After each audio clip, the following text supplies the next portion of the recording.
Clean my shoes with your tongue." The words cut through the morning noise like a knife. Workers at the entrance of Andertech froze. Even the security at the gate held his breath. Natalia stood tall in her blazer, heels sharp on the pavement, chin lifted like a queen. In front of her, a frail woman in a tattered, dusty gown clutched her stomach. Her hair was messy, as if the night had been long and cold. The woman's voice had been soft a moment earlier. "Please help me. Anything for food. I have not eaten in 2 days." Now she stared at Natalia, eyes wide, as if the ground had moved under her. "Go on," Natalia said, pointing at her clean heels. "If you want to eat today, prove it. Lick them." A breeze swept dust across the compound. Somewhere, a car door slammed.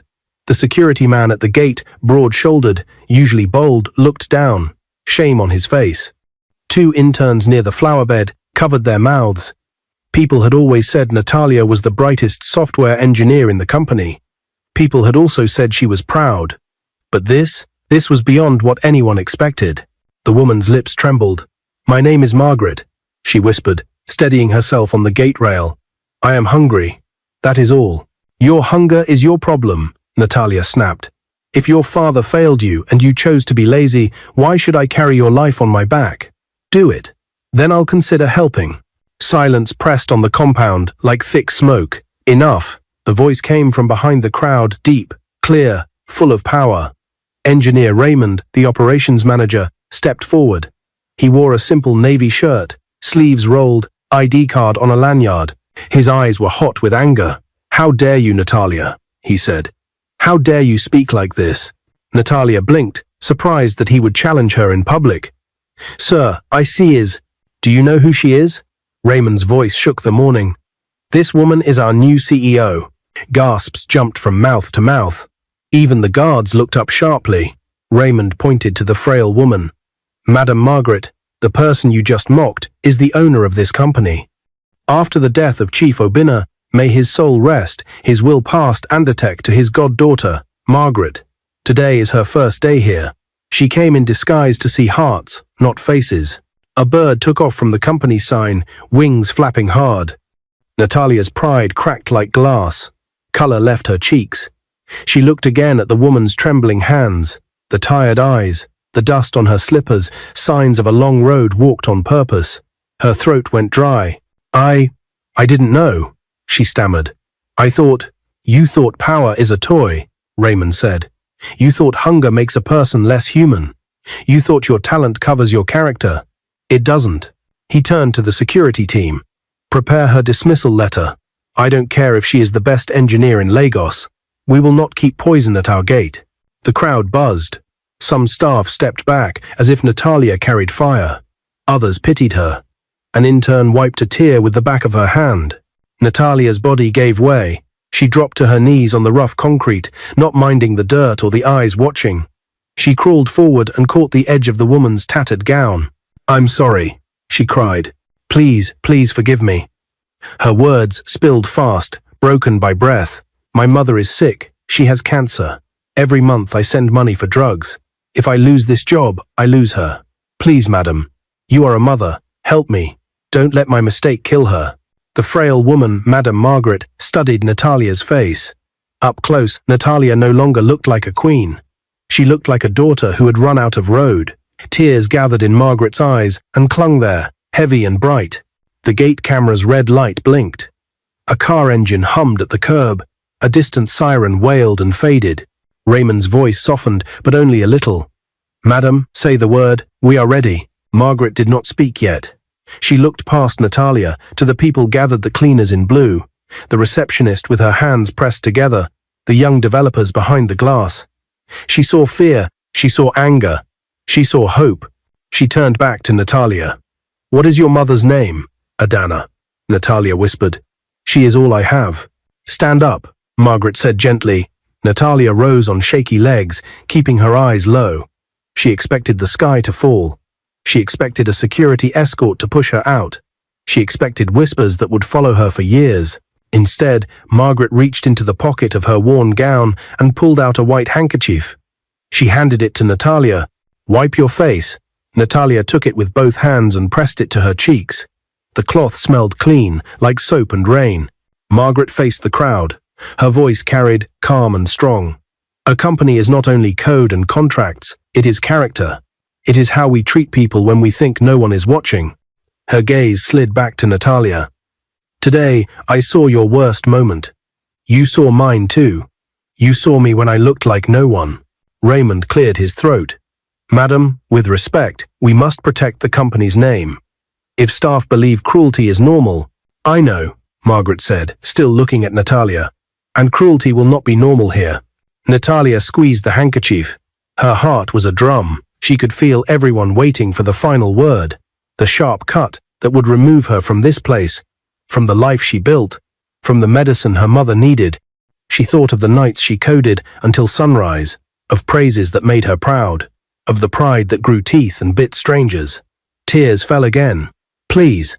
A black Bentley rolled into the compound, sleek as a panther. 2 SUVs followed. The company logo reflected in their doors as they stopped by the steps. Drivers stepped out. Doors opened with soft clicks. The sight made people murmur. The convoy confirmed what Raymond had said. This beggar held power. Margaret looked at the cars, then at the crowd, then at Natalia. Something warm flickered in her eyes. Memory, maybe. Or pain. She took a long breath. Engineer Raymond, she said. Yes, madam. He straightened. Hold the letter. A ripple of shock moved through the staff. Hold it? Not send it? Margaret wasn't done. Give me a week to think. I will review the camera footage. I will talk to those who know Natalia's work and her heart. This company will stand for excellence, but it will also stand for truth. Raymond hesitated. Understood. Margaret turned to leave, then paused. She faced Natalia one last time. Go inside, wash your hands, and do your work. Let your work speak louder than today's shame. Natalia nodded, crying quietly. Thank you, Ma. Margaret took 2 steps toward the Bentley, then stopped, as if a thought had struck her from deep in the past. Her eyes narrowed, studying Natalia's face, the curve of her brow, the way fear and love battled behind her eyes. The crowd watched, confused. Your mother's name, Margaret said again, slower now. You said, Adana? Yes, Ma, Natalia said, voice barely a breath. Margaret's fingers tightened around the edge of her gown. Something old and sharp crossed her face. Shock, sorrow, recognition, then vanished. She slipped into the back seat of the Bentley. The door closed with a soft thud. Engines growled. The convoy rolled forward, sunlight sliding over the windshields. Natalia stood alone in the middle of the compound, the white handkerchief still warm in her hand, her heart racing. From the front passenger seat, Margaret leaned forward and spoke to her driver. The driver nodded, turned the wheel, and the cars swung toward the gate. Raymond exhaled and faced the staff. Back to work. The Bentley reached the exit line and slowed. For a heartbeat, it did not move. The brake light glowed red like an ember. Then, through the tinted glass, a shadow leaned back, as if making a decision that could change more than one life. The car indicator clicked. Left. Right. Left again. The convoy didn't leave. It turned back into the compound, toward the front steps, and rolled to a stop. The back door opened. Madame Margaret stepped out, eyes fixed on Natalia, voice steady but strange with feeling. Natalia, what is your mother's surname? The compound fell into a strange, heavy silence. Everyone who had been moving toward the building stopped where they were. The black Bentley door remained open, and Madame Margaret stood in the morning light, her eyes locked on Natalia. Your mother's surname? She repeated, her voice lower this time, almost trembling. Natalia swallowed hard. Her lips were dry. Adana Okoye, Ma. The moment the name left her mouth, Margaret's breath caught. Her shoulders stiffened, her fingers tightened on the edge of her gown, and for the first time since she had arrived, disguised as a beggar, her calm broke. Her eyes filled, as if memory had just risen like a ghost she wasn't ready to face. The staff exchanged confused glances. What was going on? Why did their new CEO suddenly look so shaken by the mention of Natalia's mother's name? Natalia, kneeling still with the white handkerchief in her hand, dared to look up. Do you know her? Margaret didn't answer immediately. She turned away from the staring eyes of the crowd and gestured to Raymond. Clear the compound. Now. Raymond blinked. Madam, you heard me, she said, her voice suddenly sharp, commanding. Everyone back inside. Security closed the gates. The staff scattered quickly, whispering, their shoes clicking against the tiled walkway as they hurried into the lobby. The wide company yard that had been buzzing seconds ago went still. Only Natalia, Raymond, and 2 security guards remained near the Bentley. Margaret walked closer to Natalia, each step heavy with something that felt larger than anger or pity. She stopped only a few feet away, her eyes wet, her lips pressed tight. Adana Okoye, she said again, slower, as if tasting the name after years. Tell me, is she your mother? Yes, Ma. Natalia's voice broke, her heart racing at the strange tension. She is my everything. She's sick. And But Margaret wasn't listening anymore. Her face softened with recognition, then cracked with pain. Adana, she whispered, almost to herself. My Adana, my roommate, my sister in those university days. Natalia froze. Her hand clutched the handkerchief tighter. You know my mother? Raymond's brows knitted, stunned by the revelation. Margaret turned her face slightly, her gaze far away, as if she had been pulled back 2 decades. We shared one small hostel room in Nsuka. We ate from the same plate when our money ran out. We swore we would stand by each other no matter what. Then one day, she disappeared from my life. And now, she looked at Natalia again, her tears rolling at last. Now you tell me she is your mother? Natalia's chest tightened. She couldn't believe what she was hearing. Her arrogant act from earlier felt even more bitter. She had insulted the very woman who once called her mother sister. Ma, please, she whispered. If you knew her, please don't let me lose her.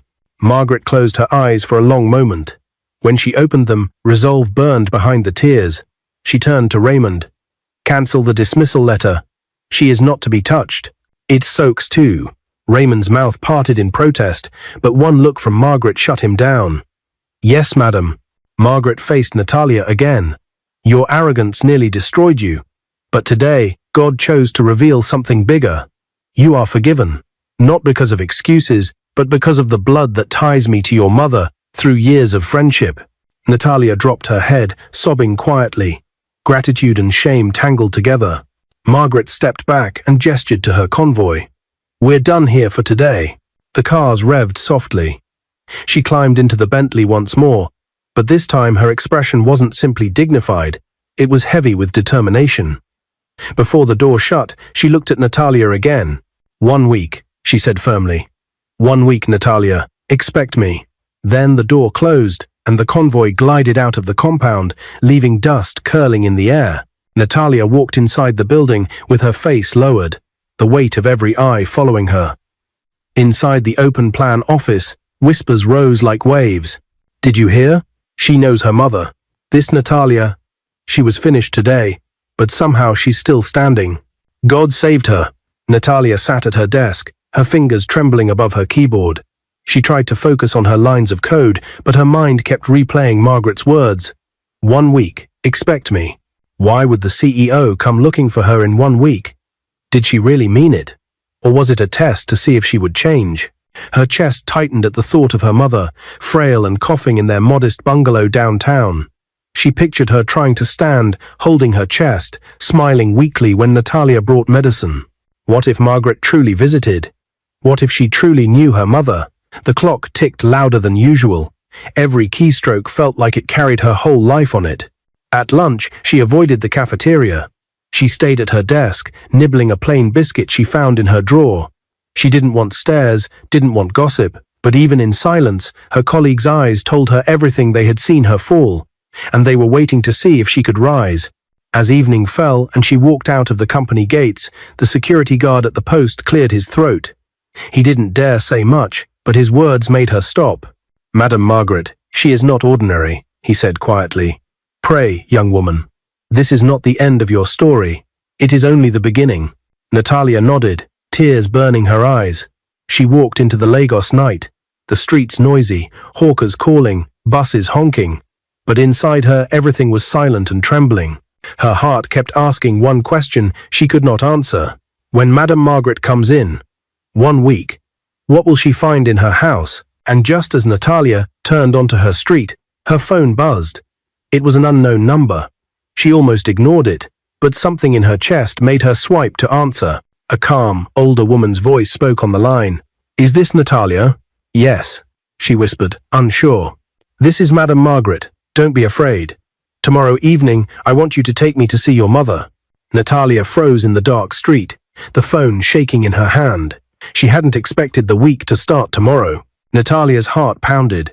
Tomorrow, her CEO, the woman she insulted, would step into her home and meet her dying mother. The next evening, Lagos skies were painted with streaks of purple and gold as the sun dipped behind the crowded buildings. Natalia stood outside her mother's small bungalow. Her legs trembling, she kept glancing down the road, waiting. Her mother, Adana, lay inside on a thin mattress. The faint sound of her coughs carried through the open window. Natalia had spent the whole day sweeping the house, scrubbing the floor, and even borrowing her neighbor's plastic flowers to make the living room look presentable. Yet still, she feared it wasn't enough. Her phone buzzed. A text. "Outside your gate." Her heart almost stopped. When Natalia stepped out, she saw it. The black Bentley again, polished so much it reflected the streetlight. Behind it, 2 other SUVs idled. Security men in black suits scanned the street, but Madame Margaret herself was already stepping out. She wore a deep green wrapper with golden embroidery, her head tie high and elegant, her eyes sharp yet softened by something personal. Natalia bowed quickly. "Good evening, Ma." "Evening," Margaret said, her eyes already flicking past Natalia toward the bungalow. "Your mother is inside?" "Yes, Ma." They walked in together. Inside the small sitting room, the walls were bare, except for a fading calendar. A faint smell of menthol ointment hung in the air. On the low bed near the window, Adana struggled to sit up, her wrapper loose over her frail shoulders. "Mama, don't move," Natalia whispered, rushing to her side. But Adana's eyes had already fixed on the doorway. The moment she saw Margaret, her lips parted, and the years fell away. "Margaret?" The CEO stopped in her tracks. Her hand trembled as she lowered her head tie slightly, revealing more of her lined but graceful face. "Adana." Her voice cracked. For a moment, time folded. 2 women, once young girls sharing dreams in a university dorm, now stood worlds apart. One a billionaire CEO, the other bound to sickness in a crumbling bungalow. Natalia looked from her mother to Margaret, stunned at the depth of their connection. "My sister," Adana whispered, her voice raspy. I thought life had swallowed you. I prayed to see you again before death." Margaret knelt by the bed, ignoring her expensive wrapper, brushing the dusty floor. She took Adana's thin hands in hers. "No, you will not die. Not like this. Not while I have breath and resources." Tears streamed down Natalia's cheeks. She had never seen her mother smile so widely in months. Margaret turned suddenly to Natalia. "You didn't tell me she was this weak. Why?" Natalia stuttered. "Ma, I was afraid. I thought you would fire me and never look at us again." Margaret's eyes burned, both stern and tender. "Do you think money is all I came here for? Do you think status matters when God puts an old friend in your path again?" She shook her head and looked back at Adana. Adana coughed weakly, but her eyes sparkled. "Margaret, I am not surprised. You always had the heart of a lioness. Even back then, you said you would rise. And you did." Margaret pressed her lips together, fighting emotion. "And I failed you. I should have searched. I should have kept my promise. You are here now," Adana whispered, squeezing her hand. "That is enough." The room fell into a sacred hush. Even the bodyguards waiting at the door lowered their heads as if they had walked into holy ground. Then Margaret rose abruptly, her eyes hardened with resolve. "Natalia, pack a bag for your mother. Tonight she is not sleeping in this place again. My driver will take her to St. Gregory's private hospital. The best doctors will attend to her." Natalia gasped. "Ma? Really?" "I said tonight," Margaret replied. "And listen to me, girl. Your arrogance yesterday nearly cost you everything. But today, God is rewriting your story through your mother's tears. Don't ever forget that." Natalia nodded quickly, shame and gratitude flooding her chest. "Yes, Ma." Adana tried to protest. "No, Margaret, I don't want to trouble you." "You are not troubling me," Margaret interrupted firmly. "You once shared your food with me when I had none. Let me return a fraction of that kindness." Silence fell again, thick with emotion. Natalia hurried to the corner to pack her mother's things, just a small bag with wrappers and a Bible. Soon, two men gently lifted Adana onto a stretcher. As they carried her out, neighbors gathered at the gate, their mouths open. They watched in disbelief as the convoy of cars carried the frail widow away under the protection of armed guards and tinted glass. Natalia stood outside, tears rolling, until Margaret touched her shoulder. "Come with us," she said simply.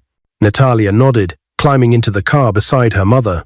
As the convoy moved into the night, Margaret looked out the window, her expression unreadable. But Natalia could see her jaw tighten as if a storm brewed inside her. At last, Margaret spoke softly but firmly, almost to herself. "If the board must know, they will know. If the staff must learn, they will learn. But one thing is certain, this family will not be abandoned again." Natalia shivered at her words. Something told her the visit tonight was only the beginning of a greater story. And as the convoy sped toward the hospital lights glowing in the distance, Natalia's heart beat faster. Because she knew whatever tomorrow brought, her life would never be the same again. As the convoy reached the hospital gates, Margaret received a phone call. She listened, her face changing from calm to thunder. Hanging up, she whispered words that sent chills through Natalia. "They have betrayed me inside the company." The hospital lobby gleamed with white tiles and bright lights, smelling of antiseptic. Nurses in neat uniforms hurried past, while the security detail opened a path for Madame Margaret and her party. Natalia clutched her mother's hand as Adana was wheeled toward the private ward. Relief washed over her, yet the words Margaret had spoken in the car still echoed. "They have betrayed me inside the company." What did she mean? Margaret's face was stone. She walked beside the stretcher, her mind elsewhere, her jaw tight. When Adana was finally settled in a large private room with oxygen and soft pillows, Margaret ordered, "2 nurses here at all times. I want daily reports sent directly to me." The staff bowed quickly. Nobody dared argue with the billionaire CEO. Only when the room quieted did Natalia gather courage to ask, "Ma, what betrayal? What happened?" Margaret's eyes narrowed. She hesitated, then motioned Natalia to step outside. In the corridor, her voice was low but firm. "A board member just informed me. Some of my top employees are plotting to sell confidential projects to a foreign competitor. They used my disguise yesterday as an excuse, claiming I have become too sentimental to lead." Natalia's heart thudded. "But Ma, that's treason against the company." "Yes," Margaret said, her voice like iron. "And it is happening inside my own walls. I trusted them. Now they want me out." Natalia trembled. Only yesterday, she was the one on the edge of being thrown out. Now, she was standing in the shadows of something much bigger than herself. Margaret turned sharply, her eyes boring into hers. "Listen to me. What you did yesterday showed me your weakness, but tonight, I see a different fire in you, the fire your mother carried when we were young. If you want to redeem yourself, this is your chance." "Chance?" Natalia asked, confused. "Yes. I need someone the board underestimates, someone they will not suspect. You, Natalia, will become my eyes and ears inside the office. You will report everything you see and hear. If you succeed, you won't just keep your job, you will rise."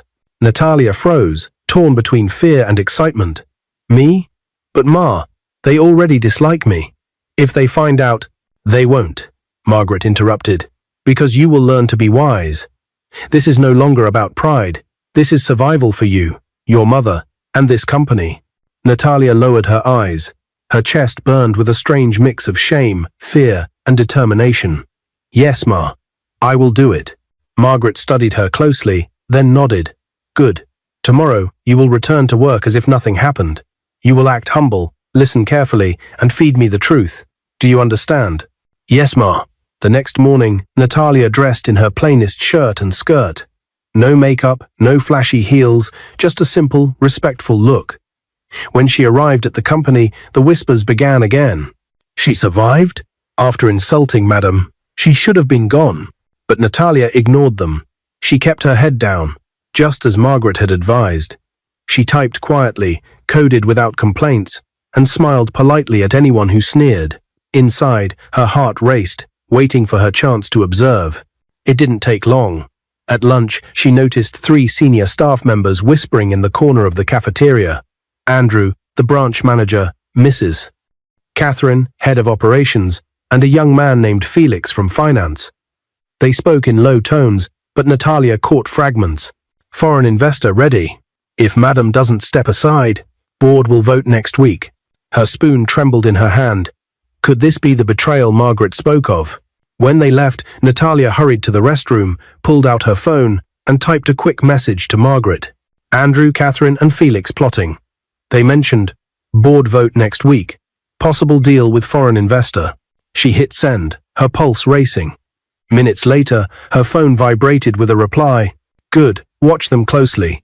But don't act. I will handle the board myself. Natalia exhaled in relief, but deep inside, she knew she had just stepped into a dangerous game. That evening, she rushed to the hospital. Adana looked stronger already, smiling faintly as she sipped tea. Nay, you look calmer today, she said. Natalia forced a smile. I'm trying, Mama. Things at work are different now. Adana touched her hand. Remember, arrogance breaks a person, but humility opens doors. Whatever you do it with wisdom. Natalia nodded, though she dared not reveal the truth of her secret mission. She didn't want to worry her mother. Minutes later, Margaret entered the room, her presence filling it. She smiled briefly at Adana, then turned to Natalia. Walk with me. They stepped into the hospital garden. Margaret's phone was in her hand, her tone urgent. Your report was accurate. I have confirmed it. Andrew and the others are indeed pushing for a board vote to replace me with a puppet CEO. They have already met the foreign investor twice. If they succeed, thousands of jobs will be lost, including yours. Natalia shivered. What can we do? Margaret's eyes gleamed with determination. Expose them. But not yet. First, we must gather undeniable proof. She looked straight at Natalia, her voice sharp. Tomorrow, you must find out where their next secret meeting will be. That information will decide the fate of this company. Natalia's heart skipped. Could she really do this? She was only a junior software engineer, yet suddenly she was being trusted with something that could topple giants. I will try, Ma, she whispered. No, Margaret corrected firmly. You will not try. You will succeed. The weight of the words sank into Natalia's bones. That night, back home, she lay awake, staring at the ceiling. The fan spun slowly, the shadows shifting. She thought of her mother resting peacefully in the hospital bed, cared for like never before. She thought of Margaret, fierce and unbending, trusting her. And she thought of the conspirators, powerful and dangerous, plotting in the shadows. One mistake could destroy her, but one victory could redeem her name forever. She closed her eyes, whispering a prayer she hadn't prayed in years. God, please, give me wisdom. The next morning at work, as Natalia quietly coded at her desk, an envelope slipped onto her table. She opened it with trembling fingers. Inside was a note with bold, handwritten words. We know what you are doing. Stop spying, or else. Natalia's hands shook as she held the note. Her eyes darted around the office, but everyone looked busy, typing, talking, pretending not to notice her. Who had slipped it onto her desk? How much did they know? Her throat went dry. She quickly folded the paper and shoved it into her drawer, trying to look calm. But inside, her heart was racing. That evening, when she met Madame Margaret in the hospital garden, she couldn't hold back. She pulled out the crumpled note. Ma, they know. Someone is watching me. Margaret's eyes darkened as she read the words. So, they are already suspicious. She tore the note in two and let the pieces fall. Good. That means we are close to the truth. But Ma, what if they... Listen to me. Margaret cut in sharply. Courage is not the absence of fear. It is acting despite fear. If you run now, they win. If you stay, you prove yourself worthy of more than coding lines. You prove yourself as a leader. Natalia swallowed hard. What do you want me to do? Margaret leaned closer, lowering her voice. Tomorrow night, Andrew and the others are meeting at Grandview Hotel, room 402. I need you to go there before them. Place this recorder in the room. She slipped a small black device into Natalia's hand. It will capture everything. Natalia's stomach twisted. Ma, if they catch me, they won't, Margaret said firmly. I have people watching from outside, but only you can enter, without suspicion. Natalia stared at the recorder, her palms sweating. Yesterday, she was almost dismissed for arrogance. Now, she was being asked to walk straight into danger. But when she thought of her mother sleeping peacefully in the hospital bed, she tightened her grip on the device. "I will do it," she whispered.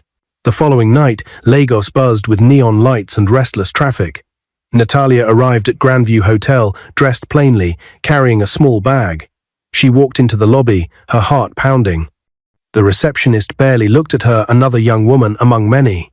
She slipped into the elevator, pressing the button for the 4th floor. The hallway was quiet, carpeted in red. Room 402 stood at the end, its brass numbers glinting. Natalia's hands trembled as she fumbled with the universal keycard Margaret had arranged through a discreet ally. The lock clicked. The door opened. Inside, the room smelled of fresh polish and cologne. A round table sat in the center, with bottled water and glasses neatly arranged. Natalia quickly placed the recorder beneath the table, taping it to the underside. She checked the light. It blinked red. Recording. Her chest thudded. She turned to leave, but just then, footsteps echoed down the corridor. Voices. Panic seized her. She darted into the bathroom, closing the door softly. Her breath came in shallow gasps as she pressed her ear to the wood. The door opened. Laughter spilled in. Andrew's voice boomed. "Ah, tonight we settle it. By next week, Madame Margaret will be history." Catherine's sharper tone followed. "Yes, the investor has agreed to double the offer. Once we present the board with figures, they'll turn against her." Felix chuckled. "Let her keep her hospital visits. While she plays mother to that foolish girl, we will take the company." Natalia's fists clenched. That foolish girl. They were talking about her. Her face burned with humiliation, but also with fire. For nearly an hour, she listened to their voices rise and fall. Plans, figures, dates. Every word sank into the recorder. At last, their laughter grew faint as they left the room. Natalia crept out, her legs weak. She grabbed the recorder and slipped it into her bag. Then she hurried down the hall, through the lobby, and out into the buzzing Lagos night. Her phone buzzed. A message from Margaret. "Did you get it?" Natalia typed back. "Yes." The next morning the boardroom was packed. The long mahogany table gleamed under the chandelier. Every executive sat stiffly in their seats, eyes sharp with suspicion. At the head of the table, Madame Margaret entered, regal in a white lace wrapper. Beside her, unexpectedly, stood Natalia. Murmurs rippled through the room. Andrew smirked. "Madam, I hope you called this meeting for something serious. Some of us have important—" "Silence," Margaret said, her voice cutting like a blade. She placed the recorder on the table and pressed play. The room filled with the sound of Andrew's voice. "By next week, Madame Margaret will be history." Gasps erupted. Catherine's laughter followed. "The investor has agreed to double the offer. Once we present the board with figures, they'll turn against her." Then Felix's mocking tone. "Let her keep her hospital visits. While she plays mother to that foolish girl, we will take the company." The executives froze. Andrew's face drained of color. Catherine's hands trembled. Felix stammered. Margaret's gaze swept the room like fire. "These are the people you trusted. This is what they planned behind your backs." The board members looked at one another, shame and fury flashing in their eyes. One stood up. "Madam, forgive us. We had no idea." Margaret pointed at the conspirators. "Security, remove them. They are finished." Guards stepped in. Andrew, Catherine, and Felix protested, but their voices drowned in the shock of the board. They were dragged out, their downfall complete. The room fell silent. Margaret placed a hand on Natalia's shoulder. This young woman, whom some of you mocked as arrogant and weak, risked her life to expose this betrayal. From today, she is no longer just an employee. She is my special assistant. Whispers rose, but no one argued. Natalia's face flushed, tears blurring her eyes. Her life had changed in 1 week, from shame and near dismissal to honor and trust. Margaret smiled faintly, her voice firm. "Let this be a lesson. Pride may blind you, but humility and courage will lift you higher than you ever dreamed." Natalia bowed her head, whispering, "Thank you, Ma." But inside, her heart shouted louder than words. "Mama, we made it." The months that followed were like a sunrise after a long night of storms. For 3 months, Adana stayed in the private hospital under Madame Margaret's care. Doctors worked tirelessly. Chemotherapy, medications, constant monitoring, everything was provided at no cost. Each time Natalia visited, she found her mother looking a little stronger, a little brighter, her once frail voice gaining life again. It wasn't an easy journey. There were nights Natalia cried herself to sleep, fearing she would lose her mother. But Margaret never wavered. She visited often, sometimes quietly holding Adana's hand, sometimes reminiscing about the youthful days when they were roommates at university. The bond between the two women grew deeper as the cancer receded. Finally, one cool morning in Lagos, the doctors declared Adana healed. The discharge day was a flood of emotions. Adana wept uncontrollably, hugging Margaret as if she were a long-lost sister returned from exile. "You didn't just save my life. Margaret, you gave me back my daughter's future," she sobbed. Natalia stood at the side, tears rolling down her cheeks. She could not find words, her heart was too full. It was in this tender moment that a tall young man walked into the ward. His steps were firm but respectful, his smile warm. He walked directly to Natalia, placed his hand gently on her shoulder, and said, "Mommy has always been like this. Just continue to be good, and you'll enjoy working for her company." Natalia blinked, startled. "And you are?" Margaret turned, her face lighting up in pride. "My son, Jerry. My only child." Jerry had just returned from abroad. Sponsored by the late Chief Obinna, Margaret's father's closest friend, who treated him like a grandson. Jerry had achieved a double degree in software engineering and cybersecurity. Though born into wealth, he carried himself with humility, speaking politely and listening with care. Adana smiled at him, remembering how she used to tease Margaret in university. "One day, you'll have a son who carries both your stubbornness and your brilliance." Now, here he was, a living reflection of his mother. A week later, Jerry officially joined the company. He was placed in the IT department, where his skills naturally brought him close to Natalia. At first, they kept things professional, discussing projects, debugging codes late into the evening, planning system security improvements. But soon, the lines blurred. They began to share meals together after work.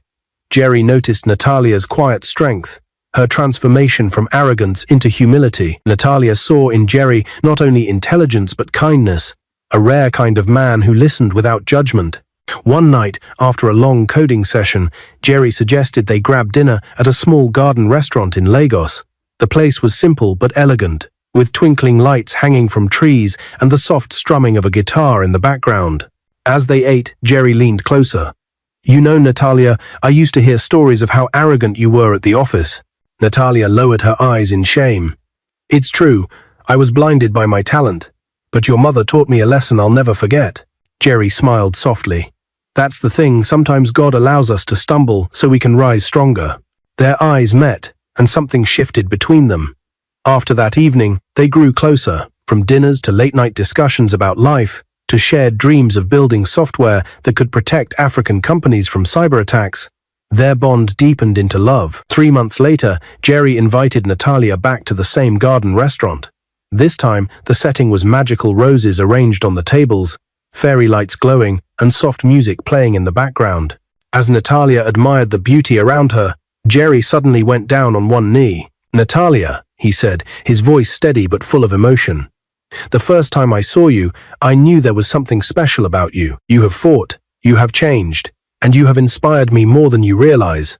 Will you make me the happiest man alive and be my wife?" Tears streamed down Natalia's face. Her heart pounded, her hands trembled. "Yes," she whispered, then louder. "Yes." The restaurant erupted in cheers as Jerry slipped a ring onto her finger. Natalia covered her face, overwhelmed, as Jerry rose and pulled her into his arms. 3 months later, Lagos witnessed one of the most extravagant weddings of the year. Sponsored fully by Madame Margaret, it was a celebration of not just two people, but of redemption, forgiveness, and family. The ceremony took place in a grand cathedral with high arched ceilings and colorful stained glass windows. Hundreds of guests filled the pews, business leaders, family friends, employees, and even community members who had once whispered about Natalia's fall from grace. When the music began, the doors opened. Natalia, radiant in a white lace gown, walked down the aisle. But she was not alone. On her right, Madame Margaret held her arm, tears glistening in her eyes. On her left, Adana, strong and healthy once more, walked proudly. Together, the two women guided Natalia toward her future. The crowd gasped, many wiping tears. The image was powerful. Two women once separated by years of silence, now united, giving away the young woman whose life tied their destinies together. At the altar, Jerry waited in a white suit, his smile wide and unshakable. As the pastor asked who gave the bride away, both Margaret and Adana raised their hands together, their voices blending. "We do." After the vows were exchanged and rings placed on fingers, the pastor invited Natalia to speak. She held the microphone, her voice breaking with tears. "At a point in my life, I was arrogant, childish, and uncultured because I was one of the best software engineers in my company at a young age. Then, one day, I saw a beggar at the gate. I didn't know it was my billionaire CEO, Madam Margaret, in disguise. I disrespected her. She was supposed to sack me. But after hearing about my sick mother, she gave me a second chance. The hall was silent, every eye on her. She visited my mother, discovered they were old friends, and sponsored her treatment. My mother was healed of cancer. At the hospital, I met Jerry, her son. After working together, we became lovers. And today, I am getting married to the son of the woman who gave me and my mother a second chance. She made me a better person. She gave my mother a new life. And she gave me love." Tears streamed down her face as applause thundered through the hall. Some guests openly wept. The marriage began with laughter, hope, and dreams. But as years passed, Natalia and Jerry faced challenges of their own. They longed for children, yet months turned into years with no pregnancy. Whispered comments from relatives and friends stung, but the couple held on to each other with faith. 3 years later, their prayers were answered. Natalia gave birth to twin girls, tiny, beautiful, perfect. They named them Margaret and Adana, honoring the two women who had carried them through storms. On the day of the naming ceremony, Madam Margaret and Adana each held one of the babies in their arms. Tears streamed down their faces as they looked at one another. Two women, once separated, now bound forever, not just by friendship, but by family, by bloodlines joined through love, Margaret whispered. "We lost time, but God gave us back more than we imagined." Adana nodded, kissing her granddaughter's forehead. "Yes, this was all possible because you chose kindness when you could have chosen anger." The crowd applauded, clapping joyfully as the grandmothers lifted the twins high. Natalia and Jerry stood together, their hands clasped tightly. Natalia's eyes brimmed with tears of gratitude. She thought of where she had started, arrogant, reckless, nearly destroyed, and where she was now, a wife, a mother, a daughter, and part of something greater than herself. All of it, she knew, was because one woman had chosen to give her a second chance. As the sun set over Lagos, painting the sky orange and gold, the family gathered in the garden. The twins cooed in their grandmother's arms, while Jerry and Natalia stood close, watching with joy. Natalia whispered to Jerry, "Do you realize everything changed because of one day? Because of one test?" Jerry smiled, slipping his arm around her. "That's how destiny works. One moment, one decision, can change generations." Margaret looked at Adana, her eyes misty. "We are not just friends anymore. We are in-laws. We are mothers. We are grandmothers. And we are proof that kindness is stronger than pride." Adana squeezed her hand. "Yes, and now our story continues in them." Together, they laughed through their tears, holding on to the gift life had returned to them. And so, from arrogance came humility, from sickness came healing, and from second chances came love that would echo for generations. What is your view about this story? Where are you watching from? If you enjoyed this story, comment, share, and subscribe to our channel for more interesting stories.